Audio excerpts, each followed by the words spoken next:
అంటే తను చేసే పని మీద ఫోకస్ చేస్తే she doesn't know like other అంటే తను ఎక్స్పోజర్ లేదు. ఎందుకంటే తను ఇంటర్మీడియట్ అవ్వగానే ఎగ్జామ్ రాసింది, పాస్ అయిపోయింది. 12th మన మార్చిలో అయింది, జూన్లో రాసేసింది, ఎగ్జామ్ పాస్ అయిపోయింది. అది కూడా 75% మాట. అది కూడా షీఈ్ మోర్ ఫోకస్డ్. బట్ ఏంటంటే ఓవరాల్గా తన థాట్ ప్రాసెస్ చేంజ్ అవ్వాలి అంటే అది పాసిబిలిటీ ఉంటుంది. ఇప్పుడు నెక్స్ట్ నేను సిఏ ఆర్టికల్స్ చేయాలి, ఎక్కడ చేయాలి. సో ఇక్కడైతే ఎక్స్పోజర్ దట్స్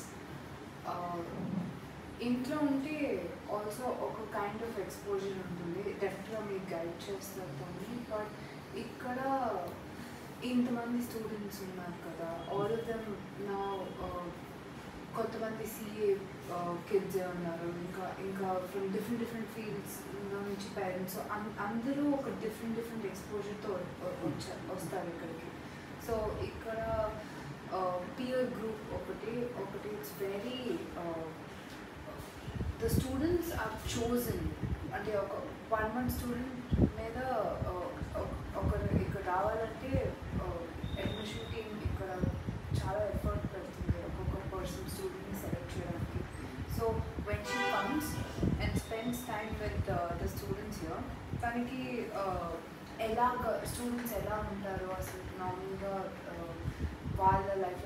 నా షీస్ డూయింగ్ ఫైవ్ స్టూడెంట్స్ ఉన్నారు, తన క్వశ్చన్స్ ఇలాగ కాన్వర్సేషన్ ఆన్ డైలీ బేసిస్ తన ఏజ్ గ్రూప్ వాళ్ళతో తను కలిసి అవుతే then she be able to understand.